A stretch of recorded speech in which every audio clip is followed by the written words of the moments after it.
we ready? Yeah, I found the phone down here. What is it? It's a mini computer. You ready?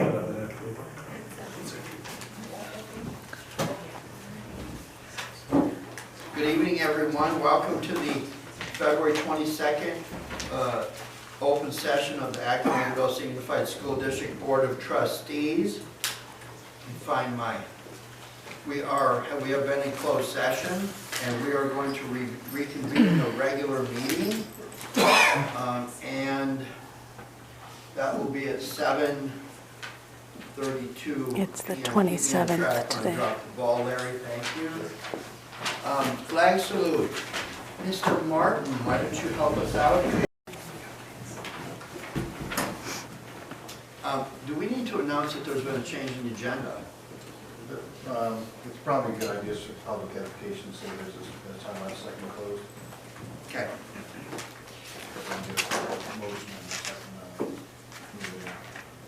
Okay, so I think the first one was a change to a personnel report that we made before the meeting started.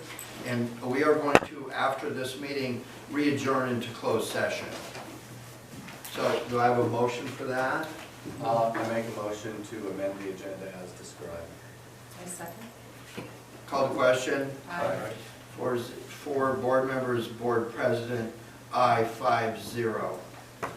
No public comments. So correspondence, proposals, and reports. AATA representative. Seeing none. CSEA representative. Seeing none. Student representative to the board, Ms. Fox. Okay, so at Metal Art, Walk Through California is happening on March 5th from 8 to 12 in the Metal Art Library. What Walk Through California is a program that presents to schools across California, and it focuses on the major events that have shaped California and the history. And then at High Desert, they're doing the annual Pennies for Patients fundraiser. It began Monday the 24th, and the school's goal is to raise $1,000. It ends March 6th. The 5th graders took their second trip to Edwards Air Force Base on the 26th to participate in the STEM Starbase Academy. Today, the 27th, the 6th graders took a field trip to Cinemark Theater in Palmdale to watch Doolittle, and they got lunch at the food court after. On the 26th, the girls and the boys soccer teams played a challenger match at Vasquez. The boys play tomorrow, the 28th, at Palmdale Prep. And basketball season has begun at High Desert, and the teams have been posted. The girls will practice Mondays and Fridays, and the boys will be practicing Wednesdays and Fridays. And then at Vasquez, the winter season just ended, and so our baseball team baseball and softball have begun. So the baseball team defeated Antelope Valley on the 19th. Baseball and softball played away at California City on the 21st. Baseball had a game against Golden Valley on the 22nd, and softball played Canyon on the 24th. Boys volleyball played and beat Eastside on the 24th and beat Fillmore on the 25th. And boys volleyball played AP High School on the 26th, and they have a tournament at Eastside this weekend. On Friday the 28th, or tomorrow, baseball plays Boron and softball plays Desert. And on the 25th, Vasquez had a blood drive, so students could choose to donate blood if they wish to. So that's all I've got for this week. Thank you.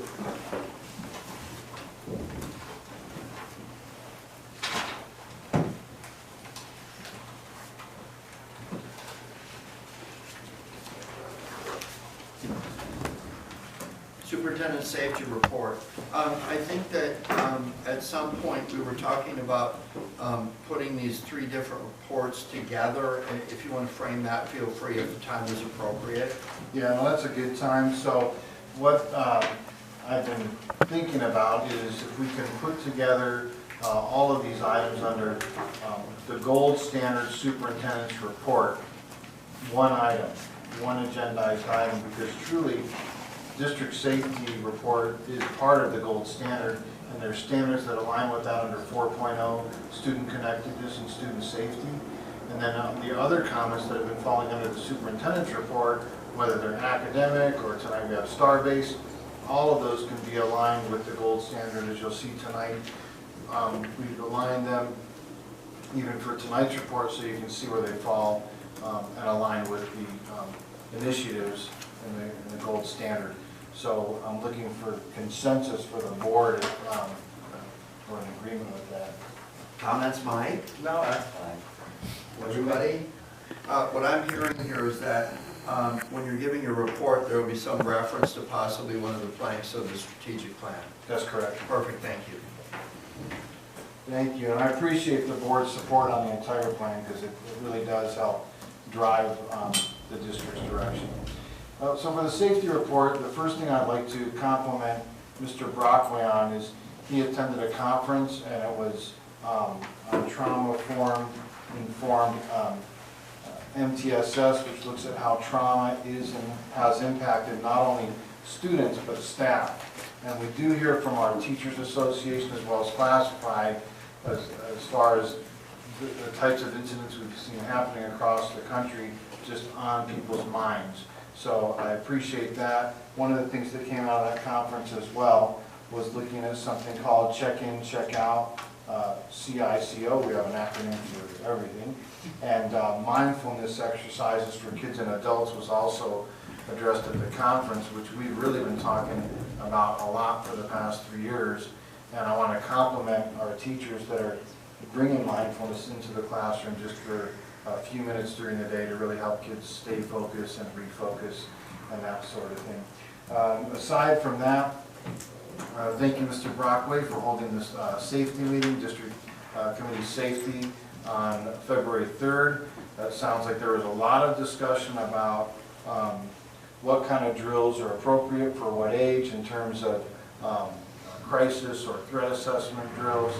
And I think that's kind of your next step is you're going to take the information, look at what other districts are doing, bring back to the safety committee what that might look like, and then we will be rolling out some drills at our various grade levels that are age and grade level appropriate. Is that accurate? Yeah, and then there's another conference in April, I want to say the week before April 20th, so like the April 14th, I think.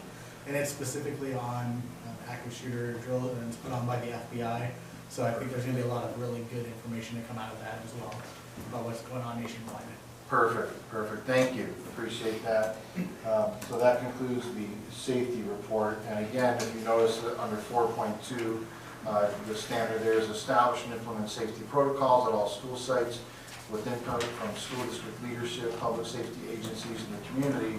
And those are exactly the stakeholders that we have represented at the table of our district safety committee. So that concludes that report. Thank you.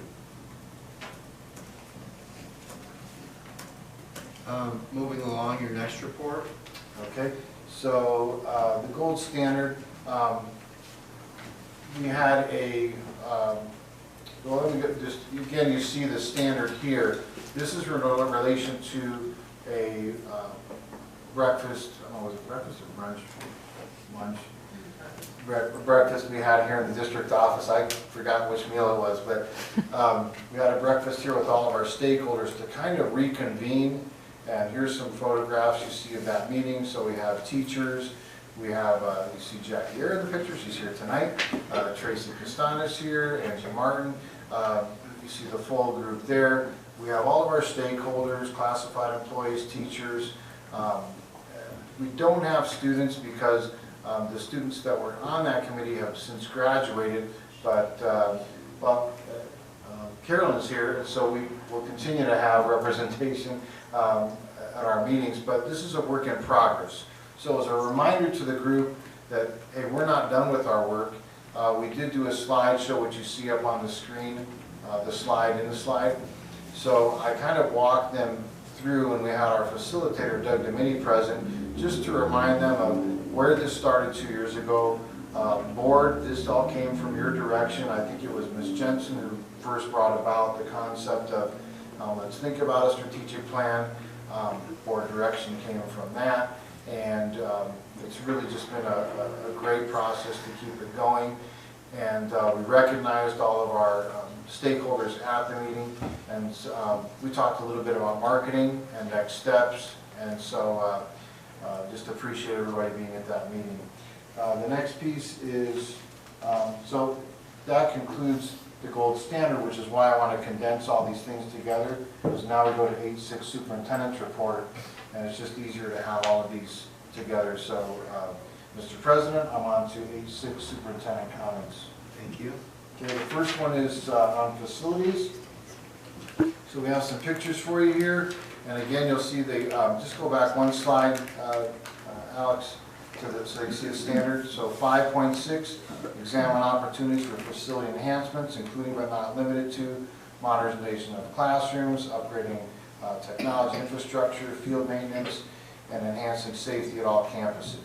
So on Acton campus, we got the roof repairs complete on the cafeteria building. Pre-K and the TK trees have been trimmed. The asphalt repairs are in process, so in those pictures up there right now, you'll see that we're doing slurry. Filling slurry is like a little bit of a Band-Aid because it's not a true long-term fix, but it does, stop people from twisting their ankles or tires rolling into cracks in the asphalt. Metal Arc, there's no work pending. High Desert, repair to main septic line is complete. At Vasquez, we have work with the warranty contractor regarding roof leaks, and those repairs have been completed. Agua Dulce campus, no work pending. Maintenance and custodial department, waiting on proposals for impact-resistant film after walkthrough at all sites. And what that is companies like 3M make a film that you can put over the window that essentially doesn't make it bulletproof, but it does make it resistant to being shattered. And so in videos, if someone took a sledgehammer to it, it would take approximately 10 minutes to shatter that glass, which I've asked our Ms. David and the maintenance crew to look into that, Ernesto, to get an estimate on that at all of our sites, just to see what it would cost. And we're waiting on a proposal for door auto locks after walkthrough at all sites as well. So we're looking at entries, entry points for all of our campuses, including the district office, just in terms of safety.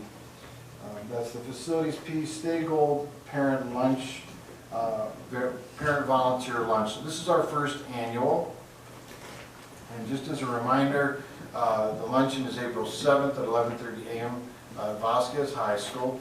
We want to take this opportunity to recognize all of our parents, but it's a dual opportunity to have our scholarship recipients receive their awards. I want to thank Mr. Broccoli for helping to get the word out, and Ms. Sato for the counselor there also helping to get the word out. And so we have 5 scholarships available to our seniors, but not just for college and universities. One of the things we've been hearing from parents, particularly at the PTSO meetings at the high school, is that we have students also interested in sometimes becoming a lineman, going into the culinary arts, just a variety of other things. So the scholarship directions indicate it's the superintendent scholarship. So Stay Gold Superintendent Scholarship, first annual, allows them, if they've been accepted into a trade school or a career pathway or the military or a 4-year university or college, they can apply for this scholarship, and there's 5 of them, $500 each. I also want to thank the law firm Atkinson, Allison, Lloyd, Root, and Romo for contributing to that scholarship in total. So I appreciate that. You see that aligns with standard 1.0 under student achievement. The next piece is charter school update, which just on a quick note, board, I had done a visit with Mr. Driscoll, Kelvin Driscoll, who's a candidate for the 38th district, and so I lead Agua Dulce and invited me to tour the school sites with some of their leadership along with Kelvin to discuss what a good partnership looks like between the school district and a charter that we authorize. So that's just a brief update on that piece. Next piece is the sports. Went to sports last week, baseball and softball. Again, you see the standard alignment here. We just want to have opportunities for our students beyond the classroom, which of course our sports are in alignment with that. Baseball, boys team looks really good. Thank you, Coach Sparks. He's our athletic director, but also our varsity boys coach. I believe they won that day. That was Wednesday the 19th against Antelope Valley. And the girls had to have a mercy rule in place because the girls softball team was just destroying it. I think it was 30-something to 4 when I left. And so the mercy rule went into play, and the game ended in the 4th inning, I think. So, yeah, it was fun to watch our girls reclassification process. So here you see standard 1.3 provide a coherent multi-tiered system of supports that focus on academic, behavioral, social, emotional success for all students, including our English language learners, students with disabilities, and socioeconomically disadvantaged students. So in the picture there you see a group of parents, that's our DLAC group.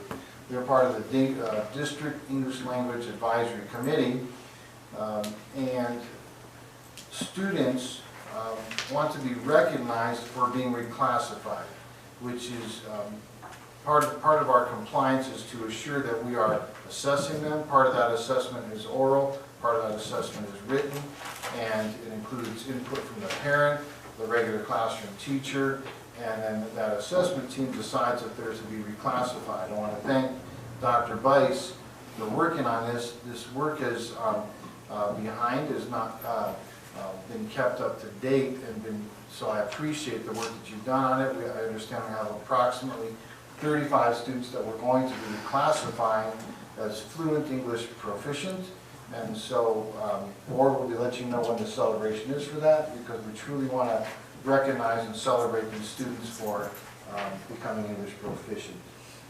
And the last piece on here, we have some pictures from the Starbase program, which I went out to Edwards Air Force Base yesterday.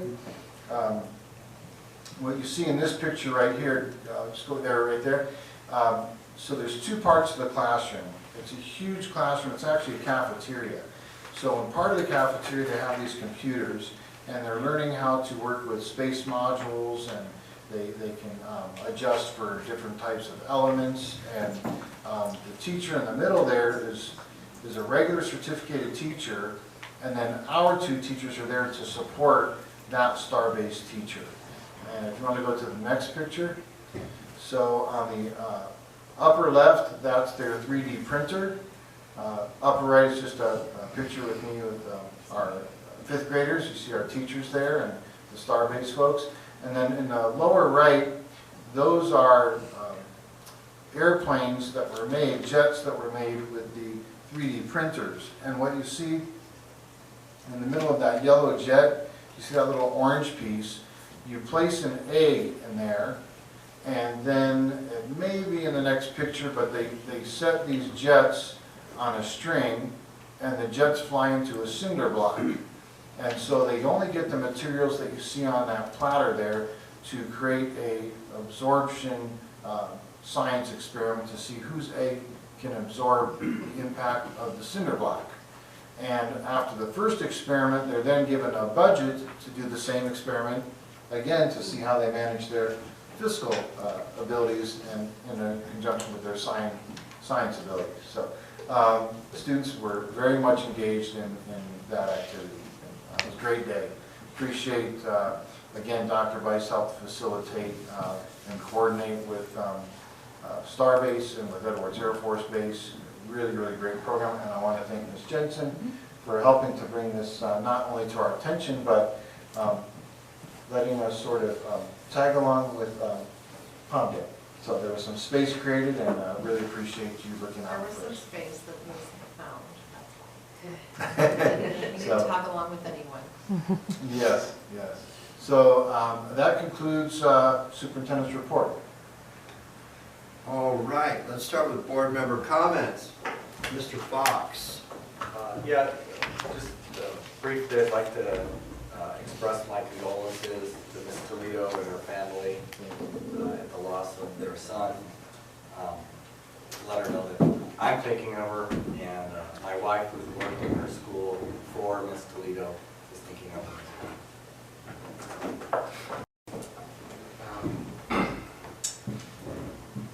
I just want to thank Larry and everyone that had a hand in putting up the safety plan for the voting centers. That was awesome. I'm so happy to see it up on the district site.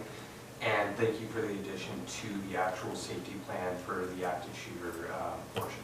That's awesome to see that on there. I'm really happy that we're taking that step to have it out there and show that we have a plan in that circumstance. I'm just going to echo Mr. Fox. Our hearts go out to Miss Toledo and her family. I know everybody at Middle Ark and the district's anxious for her return, but challenging times, and I know she has our prayer strength for her family as she works through this challenge. On the other side, I want to recognize I want to shout out to the boys soccer and basketball programs at Vasquez. They got to the quarterfinals, which is a first for Vasquez boys basketball. They broke my record, dang it. But they did well. Of course, our boys, they worked hard and did well. We hosted 2 games, Coach Sparks and Nat, and congratulations there at the boys. That second round game was one to be remembered. Well, it was one of them with 3.2 seconds left on the clock. The boys pulled ahead and won the game, and that put them into the quarterfinals. So those are the kind of things that help build camaraderie in our schools, particularly our high school, where athletes know that they can come here, get a good education, and come and have some competitive athletics. It draws those second, third stringers at the big schools, come down here and be a player for us. You don't have to sit on the bench. So congratulations. I stopped for dinner on the way in, and I went through Jack in the Box, and there was one of our softball players and one of my former students, and she says, I dropped cheer, coach. I go, why? She goes, well, I'm just doing 100% softball. And I go, well, how you doing? She says, we are undefeated. So softball is off to a great start with Larry Layton Field and doing well there. So athletics, Matt, congratulations on that. Hope to wish them well. Good job on that. Just a couple of things. Thank you for helping out with the MTSS and attending those. And if we could help our community and our people understand how PBS ties to the MTSS, that would be fantastic. Starbase, I think they are supposed to be having a graduation. I don't know if they've reached out to you guys, so that will be exciting to see that. So it took a lot of rushing on our district's part to make that happen. So thank you to our district for making that happen for kids. Also thinking about Mrs. Toledo, and I'd like to thank Mrs. Kimshaw for stepping in and dropping everything and coming over to help our district, so we appreciate that. Yes. And I'm really excited to see that we're doing something for the reclassification. It's very important, and all learners are important to me and to our district, and I think it's great to recognize them. I'm just interested, I would be interested to hear from the kids what kind of celebration they would like to have, whether it's in this type of setting, recognized at a board meeting, or if they would prefer something at their school, or it's quite an accomplishment to be reclassified. It takes a lot of work on their part in mastering the English language along with their first language. So that's really important to me. So if we could figure out what the kids want. We have some kids and student voice is really important. So I would like to see how they would like to be recognized. And just so everybody knows, your reclassified students always outscore everyone else. So it'd be interesting to see how they do on the assessments that are coming up. So that's very exciting. So thank you for doing that. And love stakeholder moments. And I thought that was very nice how we're connecting out, so everybody recognizes what we're working for, what our strategic plan means, that it's for our students, and how that ties into goals. Because if you don't have goals, we're just kind of going all over the place. So how are we doing, where are we going, and then measuring how we're doing it. So, and great to see some facilities, but I'll leave that to you because that's your baby. Thank you, board members. I'll try to be brief. Tess, we wish you were here with us. You routinely touch kids' lives every day at Meadowlark and make them feel at home. And you are the epitome of someone who meets the social and behavioral model goals that we have for our staff. So hurry back, Tess. Our hearts bleed for you.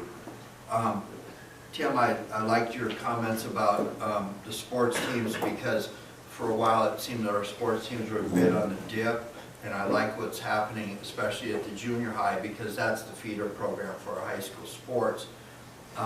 Along those lines, I attended the parent information night for parents of students who will become freshmen at Vasquez this fall. There was some discussion about verifying athletic eligibility as students matriculate from one campus to the next. I recall earlier this year we were discussing site manuals, rule manuals, parent manuals, and I think at least one of us, or maybe a couple, thought that the verbiage regarding eligibility should be such that you know that if you are at High Desert and you are failing, you don't just hide that fact and then dump it in Principal Brockway's lap or Athletic Director Sparks' lap and try to address it. I think that the verbiage for athletic eligibility needs to be very clear in the site manual. So if you know that you're ending 8th grade and you're not eligible, do not make your responsibility someone else's responsibility. I find it disruptive to the morale of teams that are on the field right now. I'm very proud of our teams, win, lose, or whatever, but I think sportsmanship is the biggest thing that's coming out of that, and inclusion. So it's best to let people be measurable for their own successes. Next, I want to, I was really bored the other night, so I turned to social media, and I very much like issues where the fact pattern tends to be fluid. Lillian, thank you for your coverage. It was very clear about what happened in the election. Your explanation saved me a lot of trouble. I'll try to get my foot out of my mouth before I put it in right here. But anyone who knows government knows that when several governmental agencies become involved in something simultaneously, there's usually a great likelihood of failure. And so the bigger one that's focused on this is now forgetting about what our focus is. And I want you to know that this board for the past couple years has focused very hard on the safety of our students physically, socially, and educationally on our sites, to the point where we're running the parent who drops off birthday cupcakes through the equivalent of FBI background check with scans and cards and whatever. So if you pull up with your Scantron card and go through, I mean, even I can get in, so it's not that hard. But now suddenly there's some idea that we have voted to hold an election at our site. I mean, I'll lend you my GoCam stuff if you want to see, or read the newspaper or something. There's nothing in the minutes or anything that says that, but I appreciate your imagination. Now, I had a brilliant idea that we would take, and everybody that come through to vote, we would run them through our Scantron system, but then someone reminded me I might be in violation of federal law regarding elections. So, just to be very clear, no one up here voted for this, and I think our people are working with the county to make sure we get recompense for those porta potties that we're not making our kids go to, okay? You think that's funny? Wait for this one. I want to talk about everyone's favorite topic, movie permits. Just in case you don't know, the county issues movie permits for those of us that live in unincorporated areas. Where I work, they come to the city where I work, we get the money. Imagine that. But over here, it's kind of like, okay, so you guys are over there, and you have a dirt road, so we're just going to take the money, and then we won't tell you what's going on. Well, guess what? When you take public funds, the public's entitled to know what you're doing. So let's say someone from the Acton Town Council, an imaginary person, pulls up on Bootlicker Canyon and says, hey, do you have a permit to film here? And you don't have the permit that says Bootlicker Canyon, it says some other place that you're supposed to be at. I don't imagine that builds a great deal of confidence or trust. And so when they start talking about shooting at the school, mysteriously the same person that don't know what Bootlicker Canyon looks like on a piece of paper is informing you what it is and is not going to be happening at the school site. So it doesn't surprise me that people come defensive. I don't want to step on Acton Town Council's feet in this, but I do think that they're not just paranoid. I think some of their reaction to things that are poorly, that are meant to protect our community, are valid, because if you tell them the truth, they're kind of okay people. I did say that, you can pay me later. So, now, if you're going to permit for school, right, and you're going to make a decision per permit for school, and you're going to drop the consequences of that in my unknowing lap, and I'm gonna take a bunch of heat for it, then I would suggest maybe you ought to come to me first and the rest of these people to find out whether or not you're gonna allow photo shoots on the school. So do the math on that one. Okay, getting worse now. Finally, I want to share some news with you, and I support my, I want to thank my board members for their support, but I need to let you know that the district has received a records request from the Office of the San Diego County District Attorney. The request specifically seeks information related to the oversight of charter school Valiant Los Angeles dated to July 1, 2015, which corresponds to a start of a fiscal school year.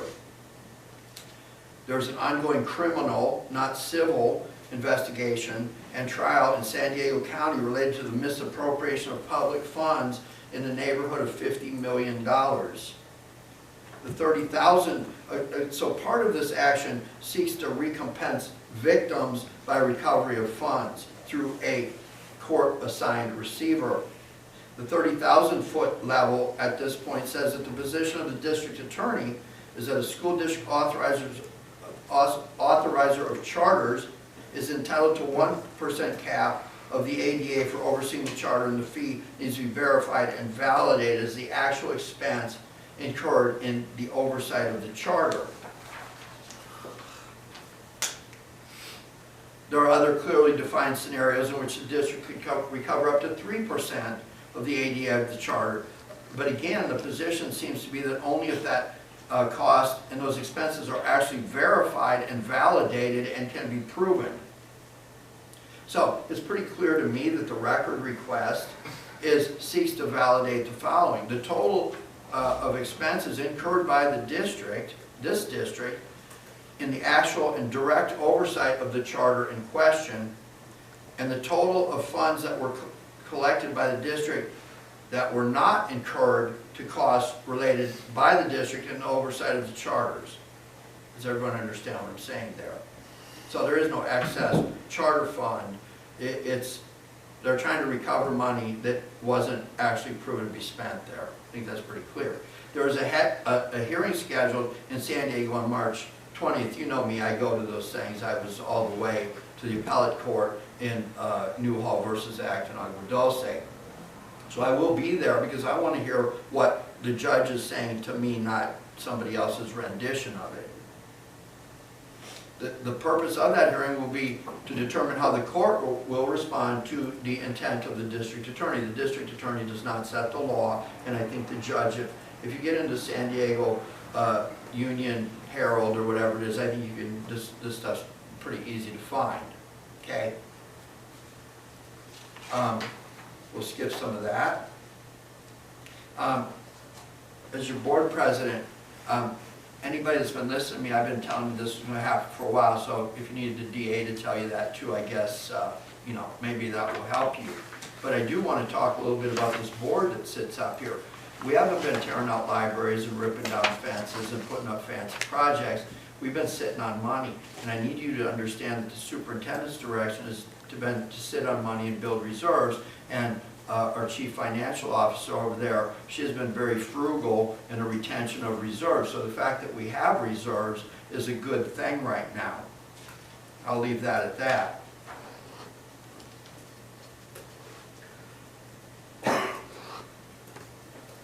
So what I'm suggesting is that once we pass the March 20th deadline and have some clearer direction, we'll have a better idea of the intent of the court and the DA.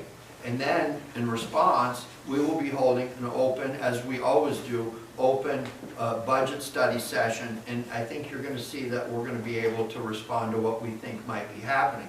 And I need you to know that when attorneys become involved and negotiations become involved, that sometimes everything that happens directs some of that to back there. And I think you all know that through public process. I want to end this by saying that I thank my fellow board members for supporting and making this statement in open session this evening, and that concludes my comments.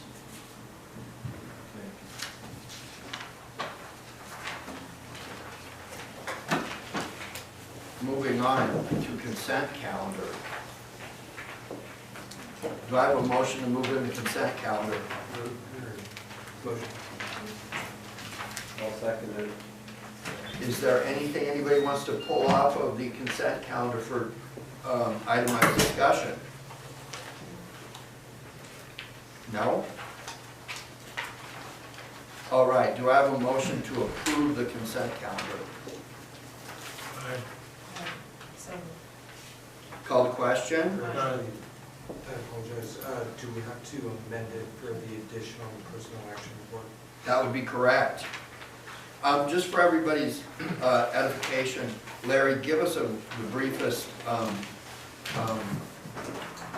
So we passed out to the board at the first public session at 6:30 an amended personnel action report, which includes the resignation of our school psychologist. And I think there was a motion and a second to accept the agenda. As amended. Yes. correct. Thank you, Brandon. I like to have people know what's going on. That said, anything else we want to pull and discuss individually? Okay, call the question on the consent calendar. Aye. For board members, aye. Board president, aye. 5-0.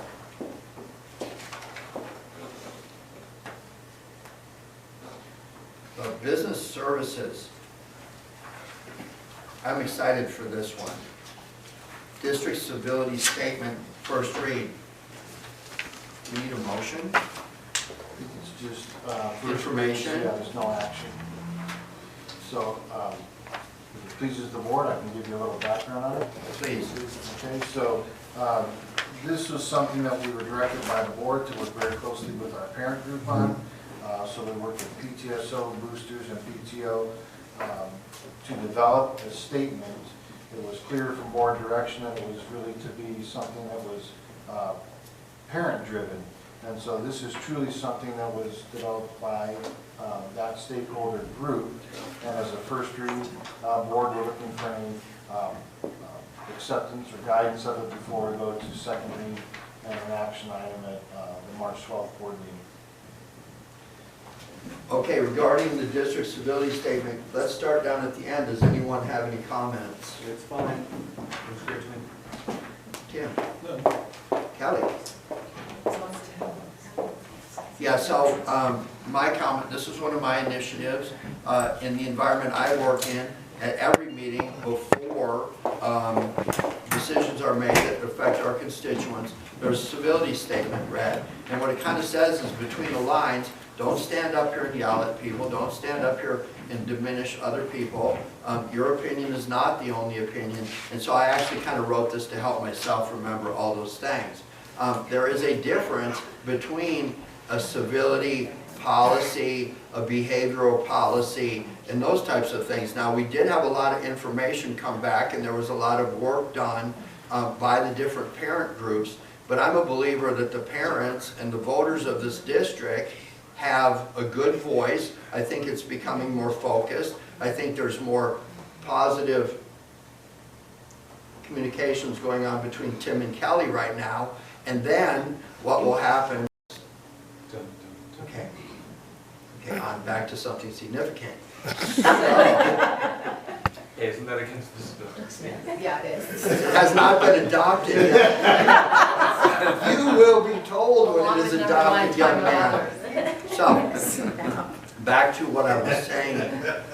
I am a believer that a good, solid parent organization, PTO booster, or PTSO, gets together and has a good working relationship with the site principal and says, these are successes, these are some areas I think need to be improved, and this is how we're willing to help you along, and we need to understand these things. So when you're bringing in guests and talking about how the district works and educating yourself, you're getting closer and you're actually meeting some of these goals that we have in the strategic plan, so I'm very proud of that. But the work you all did, there's some stuff that come back that was pretty thick.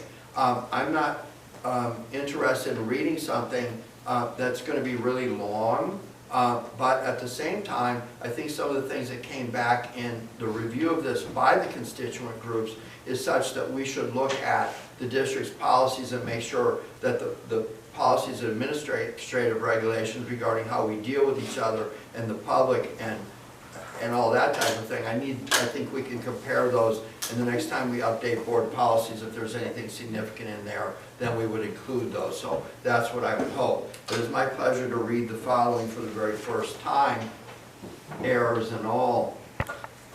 So draft civility statement. Communicate clearly and concisely with respect of time, the time of others. Listen objectively, carefully considering the opinions of others. Understand the counterproductive effects of disruptive, demeaning, and intimidating behaviors. Understand and respect district policies and procedures. And the one that's really important to me, maintain a respect for the rich history of the district and the efforts of others who have served in the past. We want to remember that this is, I think, the second oldest school district in the state.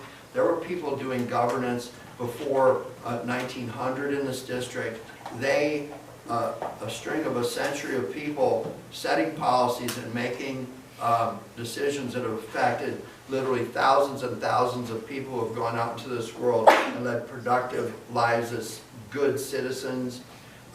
That work was really critical. So the likelihood that I'm going to come in here with something new and flashy and build on 100 years and needs to change the entire system is very low indeed. And I appreciate the humility and the hard work of the board members that service there, because I think they're good examples of this. So I will take this into heart and modify my behavior as soon as possible. But thank you to all the parent groups. I don't need your affirmation. Thank you to all the parent groups for the hard work you've done. Thank you, staff. Just to clarify, I think what your ultimate intent is, you want this kind of just formatted in a condensed fashion, but something that will be read by the board president on the agenda prior to public input and comments. Yes, at least till the end of my presidency it will be, yes. Okay, so we'll do that after the board takes action March 26th. Wonderful. Okay. Thank you. Next.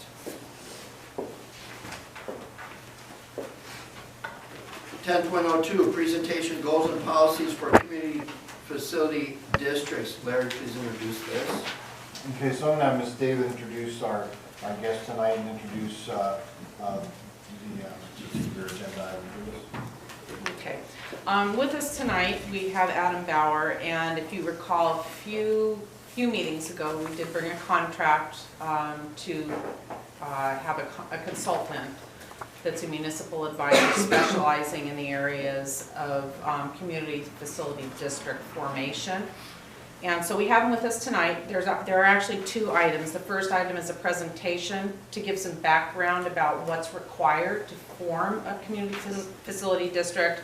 And then ultimately, the next item will be an actual document that we're hoping can be approved for the goals and policies for community facility districts. So with that, I will turn it over to Adam so that he can present the information that's relevant to formation of this. And just as a background, we did have a developer approach us who wanted to work with the district. And so it was necessary to find someone who specializes in that area. So I'll turn it over to Adam. Great, and thank you. I want to take one minute to acknowledge Rachel Chang-Kui is also in the audience, and she was very helpful in pulling together the information for this evening. And so once again, my name is Adam Bauer, and recently you've approved our contract to assist you with these types of matters. These are a situation where a developer intends and may or may not end up developing in your community to do so, and in lieu of paying school fees, they would like to have a community facilities district formed on their property. And then what that does for the district is we're able to negotiate something that's tailored more towards a district than just collecting school fees every time a building permit's pulled. So for some districts, that is a premium over school fees.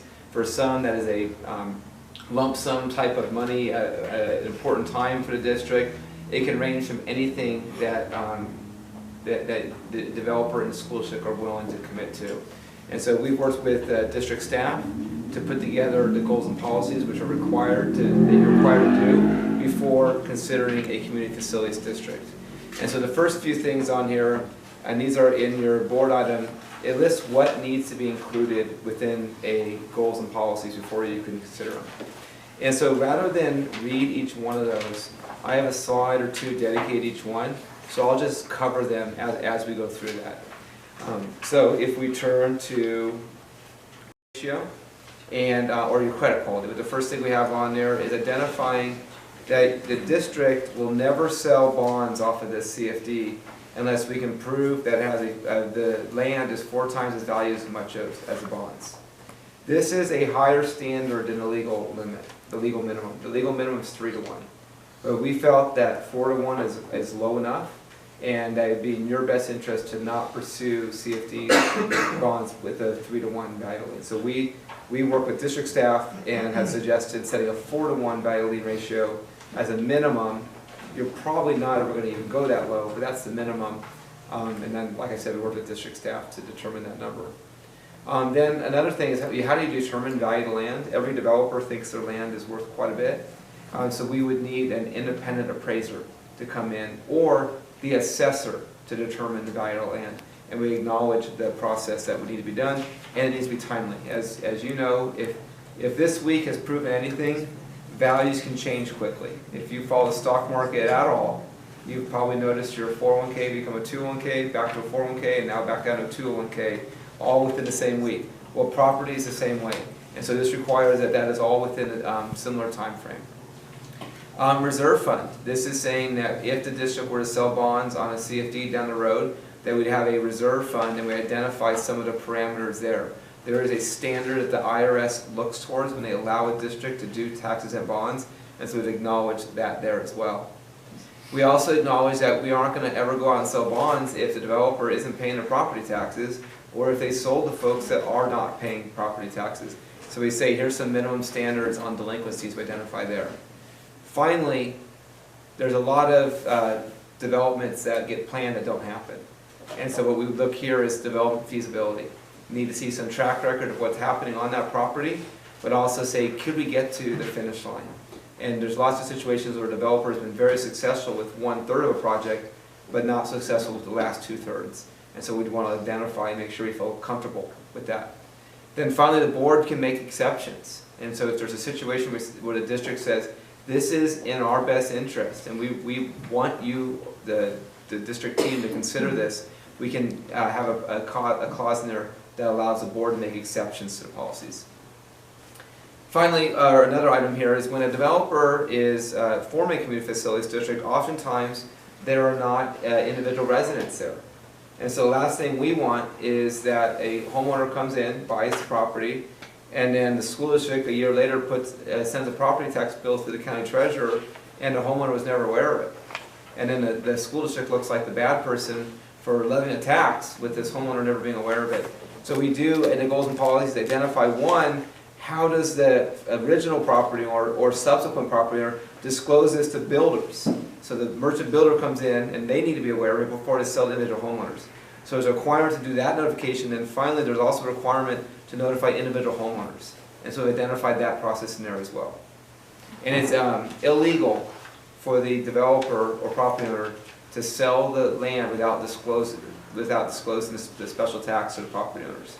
But still, we think it's prudent for the district to identify the process in here as well. So then if a CFD is formed, we want to make sure that there's equity in the special tax formula. So for example, we don't want one house having a $15,000 tax and another one having a $200 tax. If they're equivalent type houses, we want some sort of equivalency between the different tax rates. Also, whenever bonds are sold, we need at least the revenue to be 10% more than the debt service on the bonds. So there's a cushion for some delinquencies there. A reasonable admin charge. We understand, you or us, are not going to be the ones that monitor the CFD monthly and also put it on the tax roll, make sure it actually gets put on the tax rolls. There's an organization's called CFD administrators, and we would work with the district to engage one of those, and so we'd want to be able to make sure that cost is reasonable there. So, even though the school district and the developer can both benefit from a CFD, we don't want the tax burden to be so onerous that it's really not fair to the homeowners. And so here we've identified that the school district will not consider a CFD if the tax burden is greater than 2%. And same thing on developed and undeveloped property there as well. The other thing that we think is very important is that homeowners, if they choose to not necessarily want a special tax on their property for the life of the property, they have the option to prepay. Or if they don't, we've identified why the CFD is unique and they don't have that option. And so we, in these policies, have identified a prepayment option. So the next one is probably the driest of them all. If you thought the last were dry, this one is probably the driest of them all. And this means a lot more to Rachel and me than you. It is about kind of how the standards of the appraisal are done. There's actually a whole page in that. And this is, the thing I hope you would take away from this is, this isn't some fly-by-night appraisal that comes in and says, I think this property is worth X, therefore you can go out and do your bond deal. This is an independent firm that does not work for the developer, and that we've worked with your district staff to engage and we make sure that that is a sound appraisal before it goes in there. But like I said, there's more in that in the goals and policies. On this side, this is probably one of the most important ones too, is if you're going to have a special tax on the property, the homeowners within that CFD should get some sort of benefit for doing that. So these folks are paying a greater burden on their tax bill than others would be. And so what we've identified here is that first, you'd give a priority access to those who can attend. And if you can't do that, and there's other factors you need to consider, you're at least going to try to give a secondary benefit. So if you build something over here, it frees up capacity at a site that works out really well for that community. So really trying to focus before we spend CFD dollars that they're going to benefit the residents or the students of that CFD. But then there's also all the other educational things that you need to consider. And so we tried to build that in the policies as well. Okay, so on this side is you look up and say, I don't know how to do a CFD, and obviously you've just approved a contract like me, which has a cost to it. One of the things that we understand is you're not in the development business, therefore the school district should not be taking on the burden of development projects. And so what we do here is we require that the developer posts a $30,000 deposit before you get us in a room to start negotiating on your behalf. So the district staff has met, that was the preliminary conversation. If they want more meetings, they post a deposit. So tomorrow morning, a letter will go out from our office that says, district adopted goals and policies, and in order to pursue these conversations any further, we need this $30,000 deposit. They know it's coming. They've seen it many, many times. The other thing is these things can drag out for many years. And so should that CFD deposit drop to anything below $5,000, we send another letter saying refresh or everything's stopped. And the 5,000 is important because consultants like us, attorneys, you're going to have these invoices coming in, and we don't want the district stuck with a month worth of invoices because the developer didn't post their deposit. The other thing that's really important is you might ask, why doesn't the developer just pay you? Because we want all your consultants reporting to you. We don't want, and I don't think you want, your consultants beholden to the developer for a payment. It all goes to the district. So if the district has control of the funds, they dictate how those payments are made. Finally, if the CFD is formed and be successful, we sell bonds, the developer can get reimbursed that deposit from the CFD bonds. And so that's just one line item in the cost of issuance. And so I think, minimum standards of waivers, so you can always have that ability to waive should you choose to. And we just need to make a statement to say, we identified the policy said this, we are waiving that for these reasons. Let me give you an example. Irvine Unified, totally different district than this, but the property had a very, very high value. We had done appraisal 2 years ago, and they were doing our second series of bonds. The idea of spending another $30,000 on appraisal just didn't seem to make sense. So we did some discussions with some underwriters. They didn't think an appraisal would help the bond sell any better, and so we wrote a report that said, Irvine Unified, we think you can waive the appraisal on this one, and that's in the best interest of the CFD and the district. And they did that, and we were very successful. That's an example where you might want to waive your policies. And we're also both available for any questions. Mike? Yeah, I got a couple of questions. First, I think I know the answer, so I want to ask, make sure I do. This is something that would be voluntarily entered into between the school district and a particular landowner of a particular parcel. Or probably parcels, but yes, sir. A part that they want to develop. And to be very clear on this point, they actually would have to petition the school district to form a CFD. And secondly, what do they get out of this mechanism relative to just paying us the per square foot developer fees? So there's a number of things. It depends on what they negotiate for. Some say, I don't want to pay school fees up front. Well, there's a deal to negotiate if that takes place. Some say they would rather have to discount our homes a certain price and have an extra tax on that property and just help sell it, and that works in their business model. Every one of these developers has different goals in mind, and so what's important from my perspective is to identify those goals, but then make sure it fits your goals and policies and your needs. So it's a mechanism perhaps for developers to have flexibility in the way in which fundamentally we get the facilities fees we're ultimately deserving of when they develop. I think that's an accurate statement. Okay. And it's just very technical, I'm just curious. So, because you learn everything, something new every day on school board. So, the per square footage fee is easy. Of a normal, when we do our studies and we set our developer fees. When you say they do an appraisal on the land, or on the property, is that an appraisal in its end, I'm just curious, in its end state after the proposed house is on it? Or is that an appraisal on the raw state of the land? So the developer would love you to do it with the end product. It's the value of as that point in time. And so it takes in the consideration costs that have already been put in the ground, real market conditions, and cost to complete. And so all those things, it's as that point in time, but it would be a disservice to the district to try to capture the potential value of when it's all done. And so when we're evaluating this, should this come to fruition, we'll be advised, stated of, at so many dollars per square foot, here's what we might expect to see. With this approach, here's what we might expect to see.